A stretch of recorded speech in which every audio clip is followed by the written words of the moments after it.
천 번을 불러도 내 눈에는 눈물이 멈추지 않는 것은 십자가의 그 사랑, 나를 살리려 하늘 보좌 버리신, 나를 사랑하신 분, 그분이 예수요. 절대적인 이 신앙이 어떻게 되는가? 평화를 위해서 우리가 믿는 이 신앙을 침묵하고 그것을 상대방을 배려한다는 것으로 우리의 것을 내려놓는다는 것은, 그것은 신앙이 될 수가 없는 거죠. 여러분, 종교다원주의가 옳다고 한다면 이 주님께서 말씀하신 요한복음 14장 6절 말씀 있지 않습니까? 내가 곧 길이요 진리요 생명이니 나로 말미암지 않고는 아버지께로 올 자가 없다.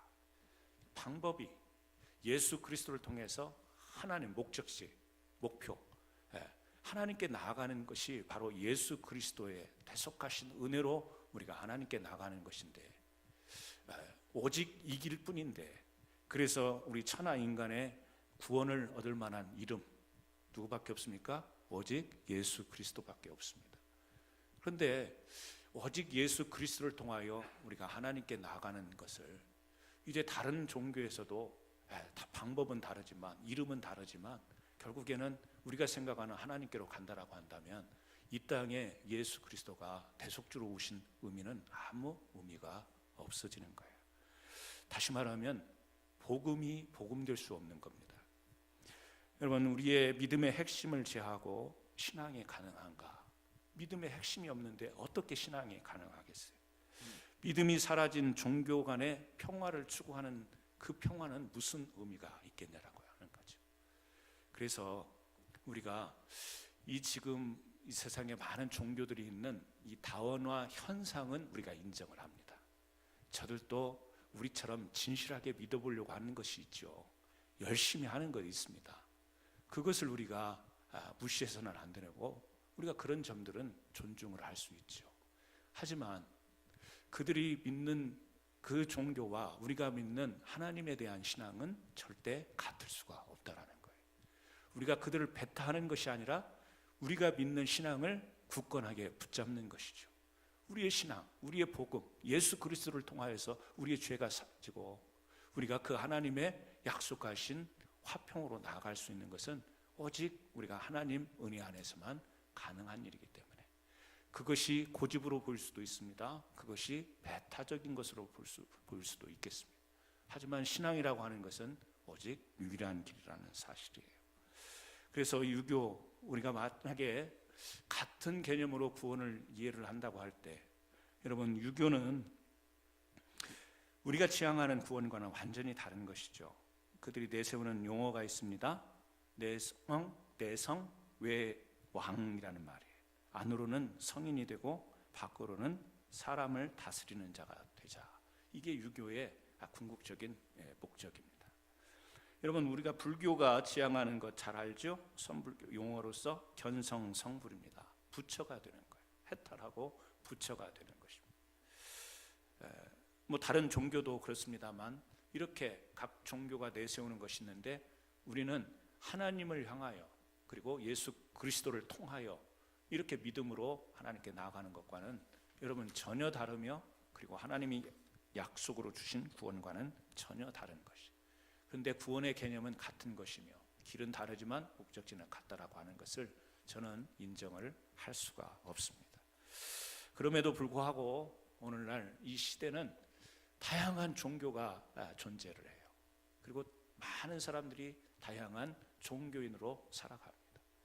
물론 사회적 의미로서 우리도 기독교도 종교라고 할 수 있지만 우리는 종교라고 이야기하지 않지 않습니까? 믿음이요 신앙이라고 그렇게 이야기하는 이유가 그들이 생각하는 구원과 그들이 생각하는 신앙의 방식과는 전혀 다른 거기 때문에 우리는 종교로 그들은 바라보지만 신앙의 상으로 우리가 같이 할 수 없는 거예요. 그럼에도 불구하고 오늘 우리가 기독교인으로서 하나님을 믿는 사람으로서 타 종교인들에 대해서 어떤 태도를 보여야 되는가, 이것은 굉장히 중요한 부분이 아닌가. 첫째는 우리가 타 종교인을 대할 때에 우리가 타 종교에 대한, 타 종교인에 대한 존경의 자세를 가져야 된다. 아니, 신앙을 인정하지 못하면서 존경한다라는 말은 무슨 말일까? 여러분, 태도에 있어서의 존경을 의미하는 겁니다. 그 신앙을 존중하고 인정하는 그 종교를 우리가 믿는 신앙과 같은 개념으로 인정하는 것이 아니라 우리의 태도가 존중되어지는 태도가 되어야 된다는 거죠. 오늘 말씀에 그렇게 나와 있죠. 너희 마음에 그리스도를 주로 삼아 거룩하게 하고 너희 속에 있는 소망에 관한 이유를 묻는 자에게는 대답할 것을 항상 준비하되 온유와 두려움으로 하고.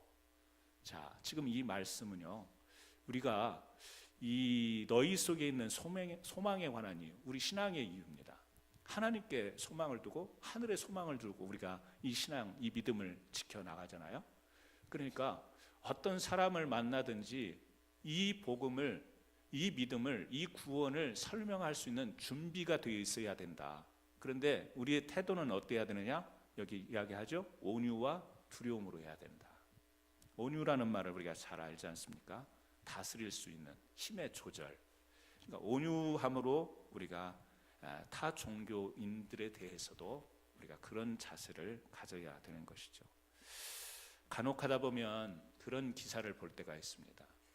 절에 가서 그 절 들어가는 입구 문에다가 빨간 페인트로 할렐루야를 써놓는다든지, 절에 가서 큰 소리로 찬송가를 부른다든지. 그런데 이게 남의 이야기가 아니더라고요. 제가 청년 때 이렇게 산에 가서 금요일마다 기도했다고 말씀드린 적 있잖아요.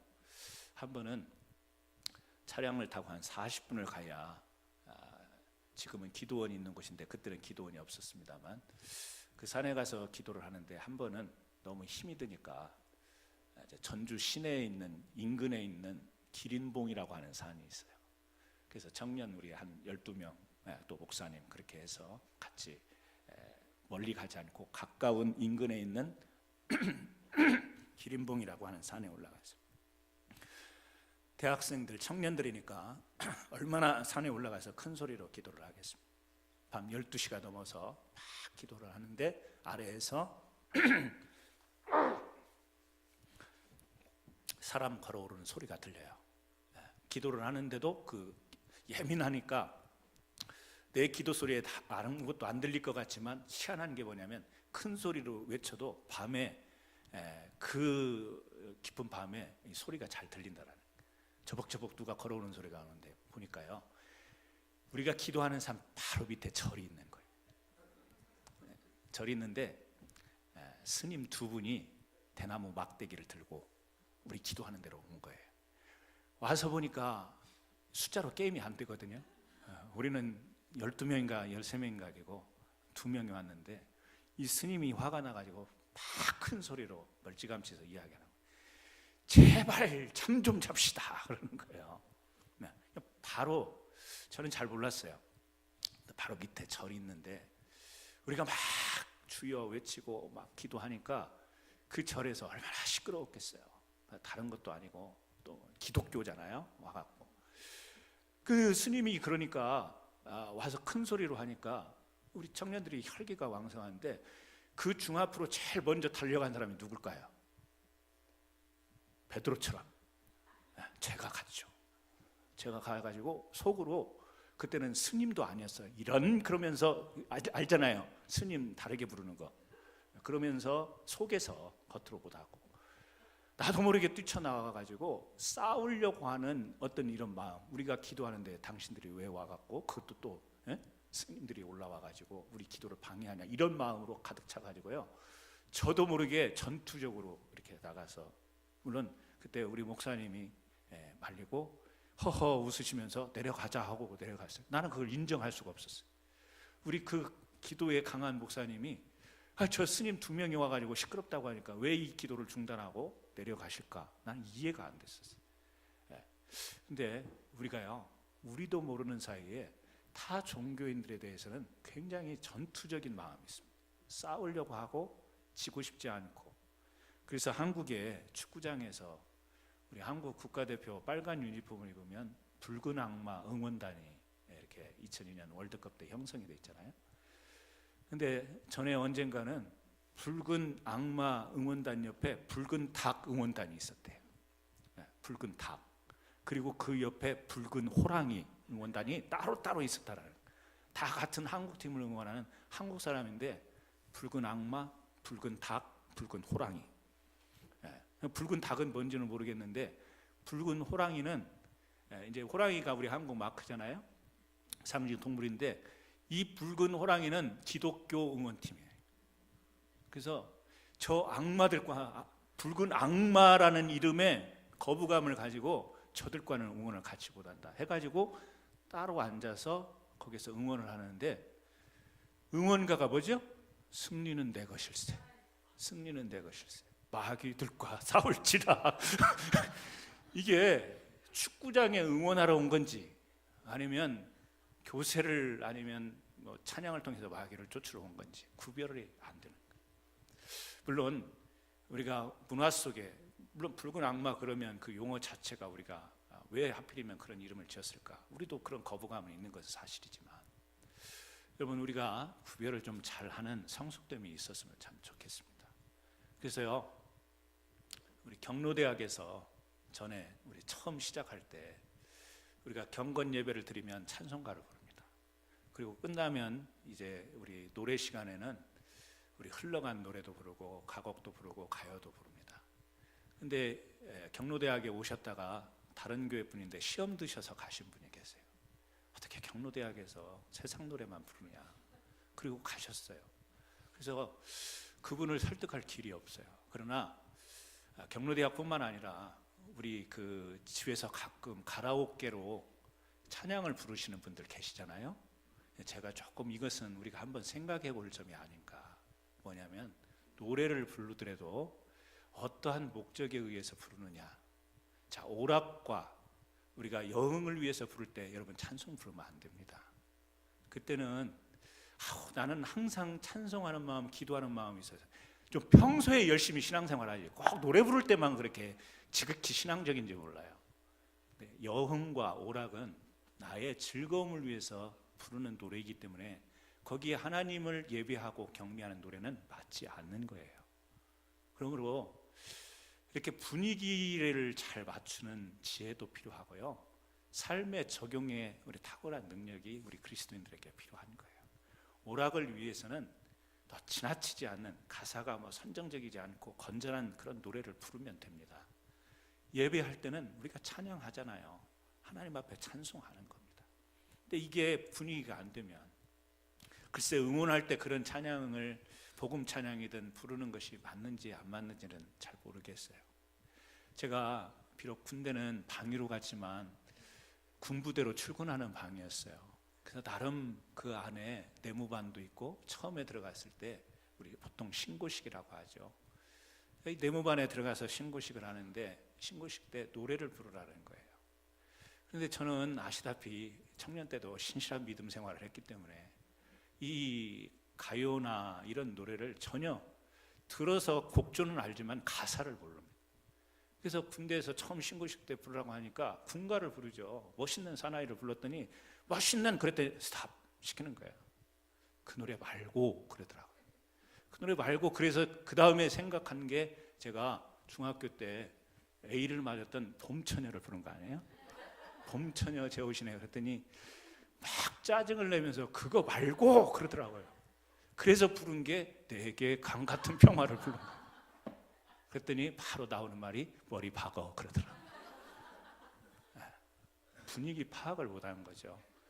그 군대에서 이 노래 부르라는 그것을 의미는 제가 눈치는 챘지만 정말 알았으면 불렀을 텐데 왜냐하면 막 폭력이 난무하고 막 발도 날라오고 주먹도 날라오니까. 그래 그 뒤로 이 대중가요도 한 곡 정도는 알고 있어야 되겠다 이 생각을 제가 한 거예요. 여러분 우리가 상황, 목적 이거에 따라서 우리가 잘 그것을요 해체해야 됩니다. 우리 신앙인들이 세상에 나가서 그리고 다 종교인들에 대해서 우리가 해야 될 태도는 온유함. 여기 물론 두려움이라고 하는 것이 막 무섭고 떨리고 이런 것이 아니죠. 조심성을 의미하는 것입니다.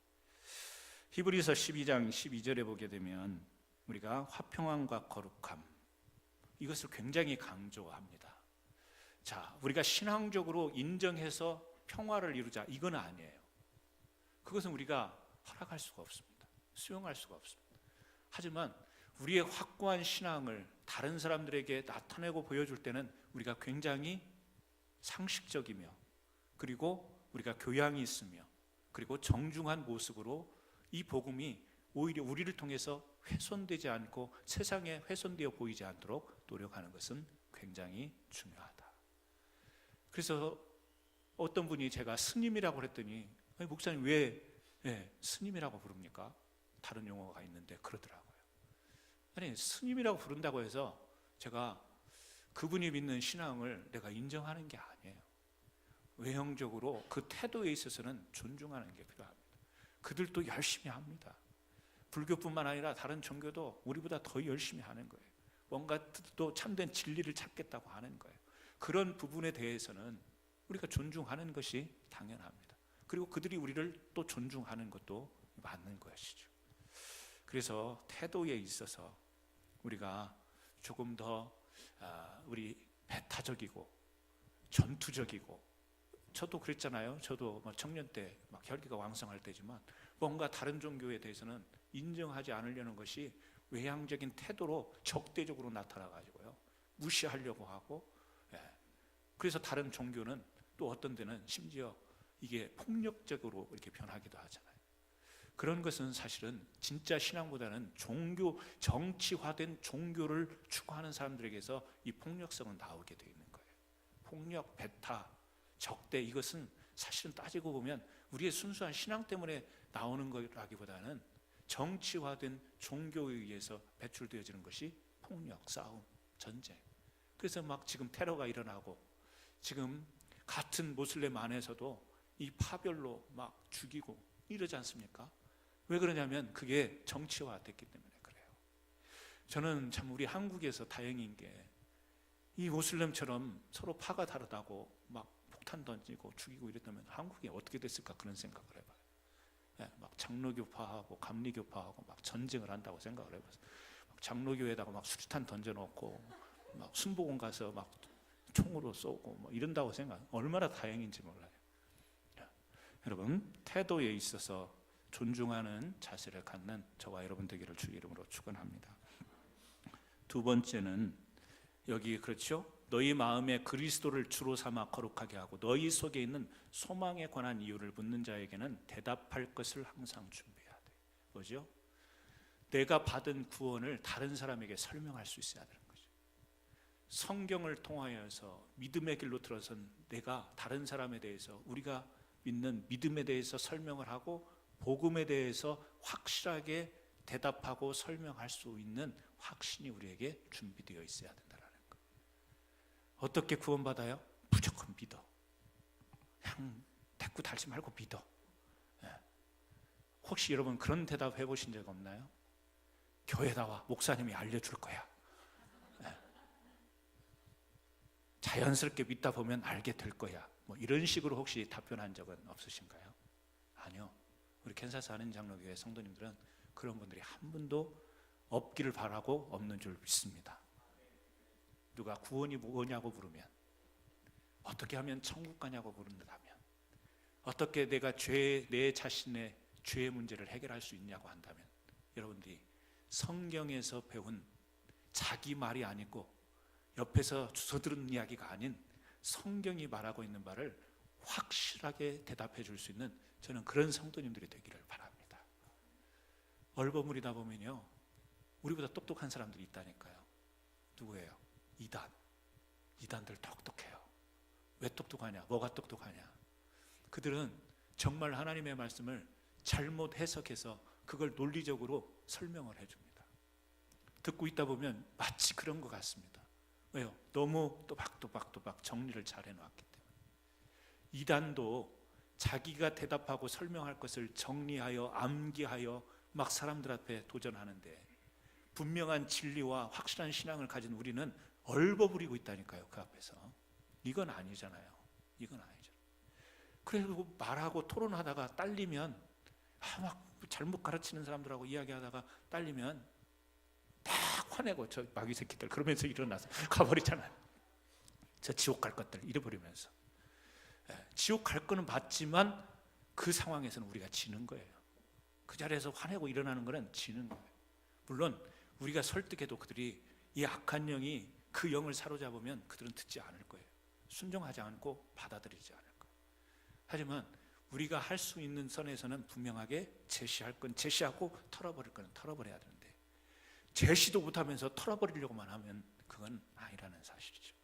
여기 그리스도를 주로 삼아 거룩하게 하고 너희 속에 있는 소망에 관한 이유를 묻는 자에게 대답할 것을 항상 준비해야 돼.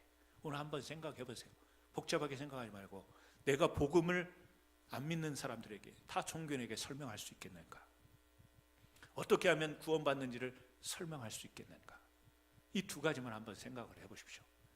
정리가 안 됐다면 정리를 하셔야 됩니다. 우리가 성경 공부 시간에도 나누기도 하고, 또 예배 시간에 기회가 되면 제가 또 이 부분을 말씀을 나누겠습니다만, 여러분 그렇습니다. 우리 복음에 대해서, 우리 믿음에 대해서 확신을 가져야 돼요. 확신이 있다 보면 열내지 않아도 돼요. 확신이 있다 보면 싸우지 않아도 돼요. 왜? 우리가 저 사람들을 설득할 수 있는 것 같지만 하나님이 그 영혼들을 열어주셔야 되지만, 우리는 증거하라고, 우리는 전파하라고 하나님은 우리를 보내주셨기 때문에 우리의 사명을 다할 뿐인 거예요. 전하지만 듣고 안 듣고 돌아오는 것은 하나님이 역사하실 겁니다. 그러니까 우리가 분명한 확실한 신앙이 있는 사람은 여유가 있는 거예요. 나는 믿고 있고, 나는 알고 있고, 나는 전할 수 있는 준비된 것으로 하다 보면 여유가 있는데, 여유가 없다 보면 이게 뭔가 논리적으로도 공경에 처하고 밀리기도 하고 이러다 보면 사람이 막 배타적이고 적대적이고 싸우려고 하게 되는 것이죠. 항상 우리 캔서스 한인 장로교회 성도님들을 보면 분명한 신앙과 복음에 대한 정립이 잘 되어 있어서 어디를 가도 여유 있게 복음을 제시하고, 어디를 가더라도 이렇게 사람들을요 따뜻하게 온유하게 대하면서 받으면 할렐루야, 그 영혼을 하나님이 사랑하시는 영혼으로 인도해 주시고, 아니면 어떻게 할 수가 없는 것이고. 그래서 우리가 먼저 분명한 신앙의 확신, 믿음의 정립, 이것을 분명히 할 수 있는 저와 여러분들이 되기를 바랍니다. 타 종교인들이 볼 때 그냥 무작정 기도, 당신과는 상대 안 해, 이럴 때 우리를 어떻게 생각하겠어요? 정말 신자인가? 정말 기독교는 저런 것인가? 이렇게 생각하지 않겠습니다. 분명한 신앙을 우리가 설명할 수 있는, 대답할 수 있는 준비가 되어지기를 주님의 이름으로 축원합니다. 세 번째, 마지막으로 오늘 여기 보게 되면 16절입니다. 선한 양심을 가지라. 이는 그리스도 안에 있는 너희의 선행을 욕하는 자들로 그 비방하는 일에 부끄러움을 당하게 하려 함이라. 자, 우리가 하늘의 소망을 전합니다. 복음을 전할 때 이 우리를 비방하고 욕하는 사람들을 부끄럽게 할 수 있는 방법을 지금 설명하고 있는 거예요. 분명한 신앙의 확신과 정립과 설명할 수 있는 대답과 더불어 우리가 뭐냐면 여기에 선한 양심이라는 것으로 그렇게 이야기를 합니다. 이 선한 양심이라는 것을 조금 풀이를 해보면 우리 주보 제일 앞에 늘 나와 있는 에베소서 5장 8절에서 9절 말씀이 있어요. 너희가 전에는 어둠이더니 이제는 주 안에서 빛이라. 주보 제일 앞에 보면요, 글씨가 작아서 안 보일 수도 있지만 매주 여러분들이 들고 있는 말씀이거든요. 한번 보시기를 바랍니다. 같이 한번 읽어볼까요? 너희가 전에는 어둠이더니 이제는 주 안에서 빛이라. 빛의 자녀들처럼 행하라. 빛의 열매는 모든 착함과 의로움과 진실함에 있느니라. 선한 양심을 가지고, 다시 말하면 하나님이 우리에게 주신 마음 양심이에요. 그것이, 그 양심은 겉으로 드러나게 돼 있는데요, 양심적 행동, 이것으로 드러나게 돼 있는데 그것이 뭐냐면 착하고 의롭고 진실하게. 그래서 이것이 우리를 욕하고 비방하고 우리 기독교를 욕하는 사람들에게 오히려 그 사람들이 부끄럽게 되도록 할 수 있는 길은 뭐냐? 우리가 하나님이 주신 마음과 그 양심을 겉으로 이렇게 착하고 의롭고 진실하게 우리가 세상 앞에 보여주면 그들이 우리를 욕을 못한다라는 거예요. 그들이 우리를 비방할 수 없다라는 거예요. 분명한 신앙이 있죠. 확고한 복음에 대한 확신이 있죠. 우리들의 삶이 온유한 태도로 다 종교인이나 또 믿지 않는 사람들이나 그런 사람들에게 존중하죠. 우리 자신들의 삶을 보니까 어때요? 착해요. 의로워요. 진실돼 보여요. 욕할 수가 없죠. 여러분, 그런데 오늘날 기독교가 어때요? 오늘날 기독교가 많이 무너졌지 않습니까? 오늘 특히 한국은 정말 난리지 않습니까? 왜 이렇게 됐을까요? 한때 막 부흥하고 성장하고 세계 선교사들도 많이 보내고, 그런데 오늘 기독교가 욕을 엄청 많이 먹어요. 추락하고 있어요. 왜 그렇죠? 복음에 확신함은 있는데 태도가 어떤 태도예요? 무시하고 싸우려 하고 적대적이고, 그래놓고 자기네들은 착하지도 않아, 의롭지도 않아, 진실하지도 않아. 세상이 이 복음을 받아들 준비가 안 되는 거예요. 받아들 수용이 안 되는 거예요. 그러므로 오늘 다 종교인, 믿지 않는 자들에게 우리는 어떤 자세를 가져야 될까? 그들의 태도에 있어서 그들을 존중하는 태도, 우리 복음에 대한 확신, 그리고 하나는 우리들의 삶이 세상 앞에 빛이 되어지는 삶이 되어질 때 우리가 복음으로 세상에 전달이 될 수 있는 것이죠. 하나님의 영광이 그들에게 비춰질 수 있는 것이죠. 그래서 오늘 우리는 안 믿는 사람, 다 종교인들에 대해서 불쌍한 영혼들이야 저렇게 진리를 모를까 한숨 쉬며 그들을 바라봤던 우리들의 그런 모습이 있을 수 있겠으나, 오늘 말씀을 통해서 다시 한번 우리 자신들이 믿지 않는 사람과 세상의 다른 종교를 가진 자들에 대해서 어떤 자세와 태도를 가져야 될지를 다시 한번 정리하는 그런 여러분들이 되기를 주님의 이름으로 부탁을 드립니다. 그래서 우리 성도님들의 신앙의 확신을 갖되 교양과 상식을 가지고 타인과 타 종교를 관용적인 입장으로 우리가, 그래서 그리스도의 확신으로 저들까지도 인도할 수 있다면 최상이겠지만, 그렇게 하지 못한다 할지라도 우리 자신들이 복음의 도구가 되어서 이 세상 앞에 크게 쓰임받는 저와 여러분 되기를 주님의 이름으로 축원합니다. 기도하겠습니다. 하나님 아버지,